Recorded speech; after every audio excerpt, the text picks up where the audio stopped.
शिव का नाम किसी भी तरह से लेते हैं तो कल्याणकारी होगा। बोलो शंकर भगवान की जय। सभी का बहुत बहुत अभिनंदन है, बहुत बहुत स्वागत। नहीं कोई बात नहीं। नमस्कार, मैं आर.के. जायसवाल और आप देख रहे हैं जनमत की पुकार। देख सकते हैं सामूहिक रूप से यहाँ पे रुद्राभिषेक किया जा रहा है और इसका क्या महत्व है, इसको लेकर कैसे तैयारियां करते हैं आयोजन कमेटी के लोग, ये सब कुछ आपको दिखाएंगे। चलिए सीधे पंडित जी के पास चलते हैं। इससे क्या सामूहिक रूप से जो रुद्राभिषेक करते हैं इसका क्या महत्व होता है, जानते हैं पंडित जी से। इस सामूहिक रूप से जो रुद्राभिषेक करते हैं इसका क्या महत्व है? रुद्राभिषेक का जो है विशेष महत्व है और इस साल तो कुछ विशेष ही हो गया, क्योंकि इस समय में जो है वृषभ राशि पर बृहस्पति हैं। अब बृहस्पति जब वृषभ राशि पे आते हैं तो अनंत फल देने वाले होते हैं, जैसे कि महाकुंभ भी लग जाता है प्रयाग में। और इस शिवरात्रि का पूजन करने से साक्षात शिव का मतलब ही होता है कल्याण करना। शिव का जो पूजन करता है उसका सारा जीवन सुखमय होता है और शिव ही एक दाता है, जो व्यक्ति के भाग्य में नहीं है वो भी शिव के पूजन से मिलता है। इस शिवरात्रि पे त्रयोदशी और चतुर्दशी का मिलन होने के कारण शिवरात्रि कही गई है। आज के दिन माता पार्वती का जो है पाणी ग्रहण संस्कार भगवान भोलेनाथ के साथ हुआ था, इसलिए आज के दिन जो जागरण करता है शिवरात्रि में शिव जी पे पूजन करता है, जल चढ़ाता है, भांग चढ़ाता है, धतूरा चढ़ाता है तो अनंत फल प्राप्त होता है। क्योंकि एक ही शब्द में बताता हूँ कि जल के चढ़ाए यमलोक से उबार ले, चंदन चढ़ाए चक्रवर्ती कर देते हैं, धूप और दीप को दिखाए सातों दीप दे देते, हर हर कहे शिव हरत कलेश है, गाल के बजाय से निहाल कर देते हैं। तो शिव का अनंत फल है, हर एक एक चीज चढ़ाने का महत्व है। इसलिए आज शिवरात्रि के दिन अगर शिव का हम पूजन करते हैं तो हमारे जन्म जन्मांतर कल्प कल्पांतर पाप जो है नष्ट होता है और शिव की सदैव कृपा हमारे पे और हमारे परिवार के ऊपर बनी रहती है। इसलिए शिव का जो है आज आराधना करना चाहिए, अनंत फल है। शिव का नाम किसी भी तरह से लेते हैं तो कल्याणकारी होगा। बोलो शंकर भगवान की जय।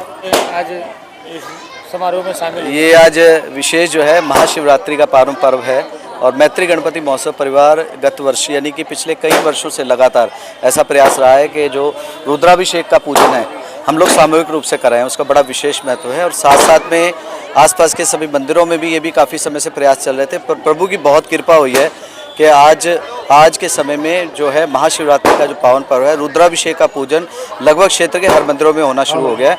और क्षेत्र में यहाँ पर आज जो है 251 जोड़ों का लक्ष्य रखा गया था, तो आज लगभग 301 जोड़ों ने मिलकर के सामूहिक रूप से महाशिवरात्रि के पावन पर्व रुद्राभिषेक का पूजन किया है। तो ये बड़ा विशेष है।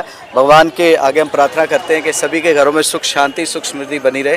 ऐसी मंगल कामनाओं के साथ में हम सभी क्षेत्रवासियों को महाशिवरात्रि के पावन पर्व पर बहुत बहुत बधाई देते हैं, बहुत बहुत शुभकामनाएं मंगल कामनाएं देते हैं और आपका भी बहुत बहुत आभार व्यक्त करते हैं। किस तरह का आयोजन किया गया था यहाँ पे? ये हम लोगों ने शिवरात्रि के शुभ अवसर पर अष्टादि जो जिसे कहते हैं वेदों से यजुर्वेद से जो उसके 8 अध्याय हैं उनका हम लोग रुद्राभिषेक किया था।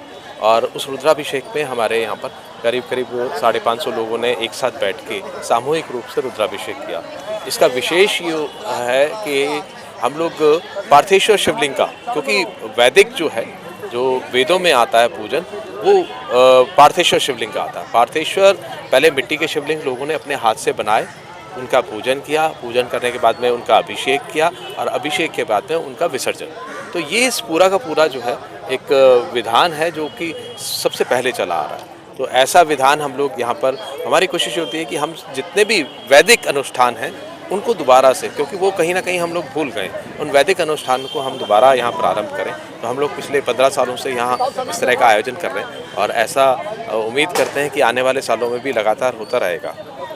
और एक विशेषता और मैं बताता हूँ कि हमारी संस्था जो कि मैत्री गणपति महोत्सव परिवार और मैत्री एजुकेशन वेलफेयर सोसाइटी है, यहाँ से भगवान ने बहुत लोगों को बहुत कुछ दिया है, बहुत कुछ।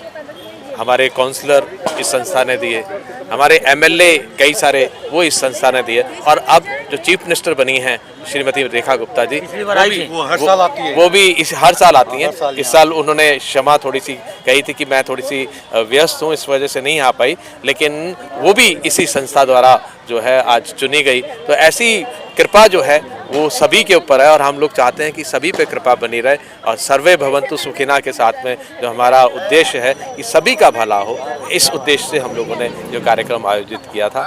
ऐसे आने वाले समय में ऐसा भी आयोजन हम लोग लगातार करते हैं। कार्यक्रमों से क्या समाज को संदेश जाता है? बहुत बढ़िया कार्यक्रम है। इस तरीके से एक सामूहिक पूजा करने में बहुत आनंद आता है। बहुत अच्छे तरीके से जिन जिन लोगों का पूर्ण विधि से नहीं हो पाता वो इस तरह के कार्यक्रम में मिलकर पूर्ण विधि से कर पाते हैं। तो बहुत अच्छा प्रोग्राम है।